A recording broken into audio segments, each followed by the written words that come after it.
ನಮಸ್ಕಾರ, welcome to our channel. ನೋಡಿ, ಇವತ್ತು ನಾವು ಮಂಗಳೂರು ಸ್ಟೈಲ್ನಲ್ಲಿ ಜಿಲೇಬಿ ಮೀನನ್ನು ಇವತ್ತು ಫಿಶ್ ಫ್ರೈ ಮಾಡೋದನ್ನ ತೋರಿಸ್ತೀವಿ. ನಿಮಗೆ ನಾವು ನಮ್ಮ ಚಾನಲಲ್ಲಿ ಯಾವ ರೀತಿ ಅಡುಗೆ ಮಾಡೋದಂತೇನು ಹೇಳ್ಕೊಡ್ಬೇಕಾಗಿಲ್ಲ, ನಿಮಗೂ ಗೊತ್ತಿರುತ್ತೆ ಯಾವ ರೀತಿ ಮಾಡ್ಬೋದು ಅಂತ. ಬಟ್ ನಾವು ಈ ನೇಚರಲ್ಲಿ ಯಾವ ರೀತಿ ಒಂದು ಟೈಮ್ ಪಾಸ್ಗೋಸ್ಕರ ಯಾವ ರೀತಿ ಮಾಡ್ಬೋದು ಜಿಲೇಬಿ ಮೀನು ಫ್ರೈ ಅನ್ನೋದಕ್ಕೋಸ್ಕರ ಮಾಡ್ತಾಯಿದ್ದೀವಿ.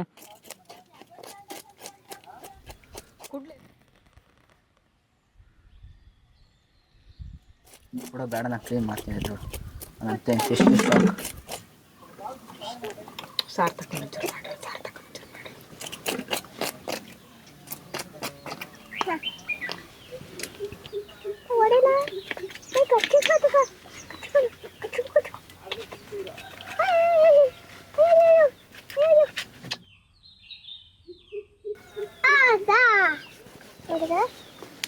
ಬಾಕಿ ಅದು ಹೆಂಗೆ ಕಟ್ ಮಾಡ್ತಾ ಇಲ್ಲ ನೀನು?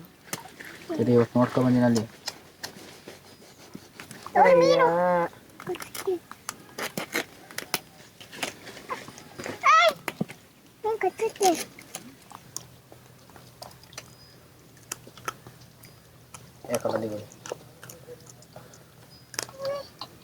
ಜಿಲೇಬಿ ಮೀನನ್ನು ನಾವೀಗ ಫಿಶ್ ಫ್ರೈ ಮಾಡೋದಕ್ಕೆ ಫಸ್ಟ್ ನಾವು ಮಸಾಲಾನ ರೆಡಿ ಮಾಡ್ಕೋಬೇಕು. ಮಸಾಲಾನ ನಾವು ಇವಾಗ ಯಾವ ಸ್ಟೈಲಲ್ಲಿ ರೆಡಿ ಮಾಡ್ತಾಯಿದ್ದೀವಿ ಅಂದರೆ, ಮಂಗಳೂರು ಸ್ಟೈಲ್ನಲ್ಲಿ ಅದಕ್ಕೆ ಬೇಕಾಗಿರೋ ಮಸಾಲಾನ ರೆಡಿ ಮಾಡ್ಕೊಳ್ತಿದ್ವಿ. ಮಂಗಳೂರು ಸ್ಟೈಲ್ನಲ್ಲಿ ಮಸಾಲ ರೆಡಿ ಮಾಡೋದಕ್ಕೆ ಏನೇನು ಐಟಮ್ಗಳು ಬೇಕು ಅಂತ ಇಲ್ಲಿ ಇಟ್ಕೊಂಡಿದ್ದೀವಿ. ಯಾಕೆ ಮಂಗಳೂರು ಸ್ಟೈಲ್ನಲ್ಲಿ ಮಸಾಲಾನ ರೆಡಿ ಮಾಡ್ಕೋಬೇಕು ಅಂತ ಹೇಳ್ತಾಯಿದ್ದೀವಿ ಅಂದರೆ, ನಮ್ಮ ಕರ್ನಾಟಕದಲ್ಲಿ ಫಿಶ್ಗೆ ತುಂಬ ಫೇಮಸ್ಸು ಮಂಗಳೂರು. ಈ ದಕ್ಷಿಣ ಕನ್ನಡ ತೀರ ಏನಿದೆ, ಈ ಮಂಗಳೂರು ಸೈಡ್, ಅದಕ್ಕೋಸ್ಕರ ನಾವು ಮಂಗಳೂರು ಸ್ಟೈಲ್ನಲ್ಲಿ ಮಾಡೋಣ ಅಂತ ನಾವು ಇಲ್ಲಿ ಐಟಮ್ಗಳನ್ನೆಲ್ಲ ರೆಡಿ ಮಾಡ್ಕೊಂಡಿದ್ದೀವಿ. ಸ್ಟೈಲ್ನಲ್ಲಿ ನಾವು ಮಸಾಲಾನ ರೆಡಿ ಮಾಡ್ಕೊಳ್ಳೋದಕ್ಕೆ ತಗೊಂಡಿದ್ದ ಐಟಮ್ಗಳು: ಬ್ಯಾಡಗಿ ಮೆಣಸಿನ್ಕಾಯಿ, ಗುಂಟೂರು ಮೆಣಸಿನ್ಕಾಯಿ, ಸಾಂಬಾರು ಬೀಜ ತೊಗೊಂಡಿದ್ದೀವಿ, ಮತ್ತು ಸ್ವಲ್ಪ ಪೆಪ್ಪರ್ ತೊಗೊಂಡಿದ್ದೀವಿ, ಶುಂಠಿ ಮತ್ತು ಬೆಳ್ಳುಳ್ಳಿ ಇದನ್ನು ಪೇಸ್ಟ್ ಮಾಡ್ಕೊಳ್ತೀವಿ. ಅದಕ್ಕೆ ಸ್ವಲ್ಪ ಕರಿಬೇವಿನ ಸೊಪ್ಪನ್ನ ತೊಗೊಂಡಿದ್ದೀವಿ. ಮೊದಲು ಇಷ್ಟು ಐಟಮ್ ಇದ್ದರೆ ಸಾಕು. ಅದಕ್ಕೆ ಸ್ವಲ್ಪ ನಾವು ಇಲ್ಲಿ ಹುಣಸೆಹಣ್ಣು ಕೂಡ ನೆನೆಸ್ಕೊಂಡಿದ್ದೀವಿ, ಮತ್ತು ರುಚಿಗೆ ತಕ್ಕಷ್ಟು ಉಪ್ಪು ಕೂಡ ತೊಗೊಂಡಿದ್ದೀವಿ. ಮತ್ತು ಅದನ್ನು ಸ್ವಲ್ಪ ಅದಕ್ಕೆ ಆಯಿಲೆಲ್ಲ ಬೇಕಾಗುತ್ತೆ, ಆಯಿಲ್ ಕೂಡ ತೊಗೊಂಡಿದ್ದೀವಿ. ಒಂದು ನಾಟಿ ಸ್ಟೈಲ್ನಲ್ಲಿ, ಹಳ್ಳಿ ಸ್ಟೈಲ್ನಲ್ಲಿ ಯಾವ ರೀತಿ ಒಂದು ಜಿಲೇಬಿ ಮೀನನ್ನು ಫಿಶ್ ಫ್ರೈ ಮಾಡ್ಬೋದು ಅನ್ನೋದನ್ನು ಈ ವಿಡಿಯೋದಲ್ಲಿ ನಿಮಗೆ ತೋರಿಸ್ತೀನಿ. ಬರಬೇಕು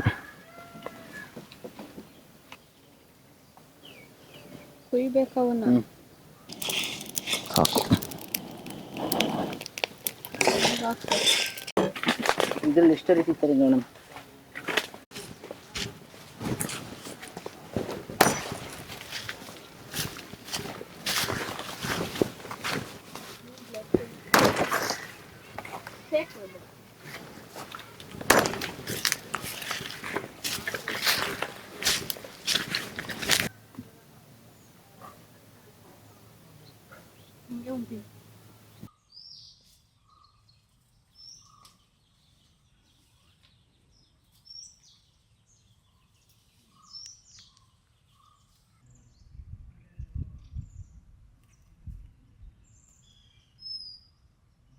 ಈಗ ಬೇಕಾಗಿರತಕ್ಕಂಥ ಪೌಡ್ರನ್ನ ರೆಡಿ ಮಾಡ್ಕೊಂಡಿದ್ದೀವಿ. ಈಗ ನಾವು ಜಸ್ಟ್ ನಮ್ಮ ಹತ್ರ ಜಾಸ್ತಿ ಇಲ್ಲ, ಒಂದು 3 ಫಿಶ್ ಇದೆ.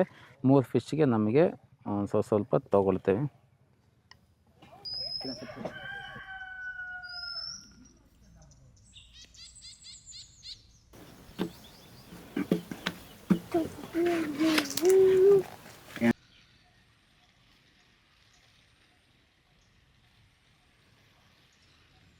ಅಕ್ಕ ಸುರಿ ಅದಕ್ಕೆ ಸ್ವಲ್ಪ ಎಣ್ಣೆ ಹಾಕಿ ಕಲಿಸ್ಕೋಬೇಕು.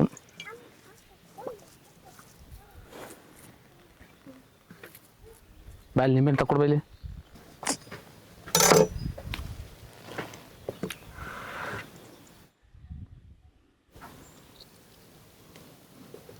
ನಿಂಬೆಹಣ್ಣು ಚೆನ್ನಾಗಿಲ್ವಾ?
ಮೊದಲು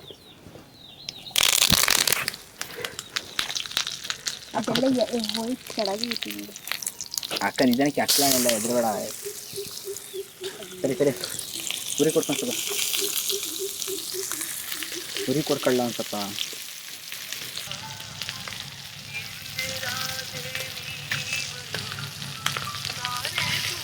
ಫೋನ್ ಕಟ್ ಮಾಡು ಇಲ್ಲಿ ಮಾಡು. ಅಪ್ಪಾಜಿ ಕಂಡ್ರಲ್ಲ ದನ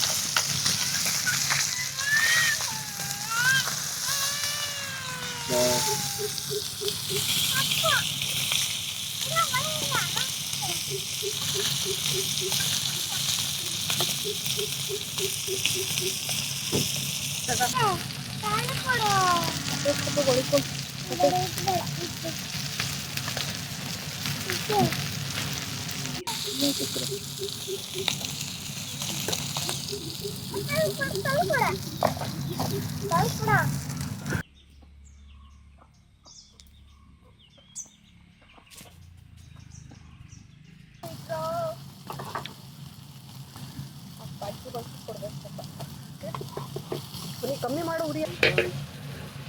ನಮ್ಮ ಪ್ಲೇಟ್ ಕೊಟ್ರಪ್ಪ, ನಾವು ತಗೊಂಡು ನೀನು ಯಾವ ಪ್ಲೇಟು ತರಲಿಲ್ಲ.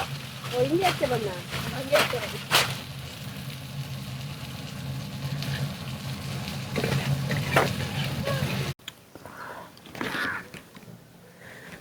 ನೋಡಿ ಎಷ್ಟು ನೀಟಾಗಿ ಬೆಂದಿದೆ ಅಂದರೆ, ಇದು ಮಂಗಳೂರು ಸ್ಟೈಲು ಮಸಾಲೆನ ಹಾಕಿರೋದ್ರಿಂದ ವಾಹ್ ಸಕ್ಕತ್ತಾಗಿದೆ ಟೇಸ್ಟ್. ಮತ್ತು ಹಬ್ಬಬ್ಬಬ್ಬ ಏನು ಟೇಸ್ಟ್ ಅಂತಿಲ್ಲ, ಹಂಗೆ ಟೇಸ್ಟು. ನೀವು ಕೂಡ ಫ್ರೀ ಟೈಮಲ್ಲಿ ಇದ್ದಾಗ ಈ ರೀತಿ ಒಳ್ಳೊಳ್ಳೆ ಡಿಶ್ನ ಮನೆಯಲ್ಲಿ ಮಾಡ್ಕೊಂಡು ತಿನ್ನಿ ಅಂತ ಹೇಳೋಕ್ಕೆ ಇಷ್ಟಪಡ್ತೀನಿ.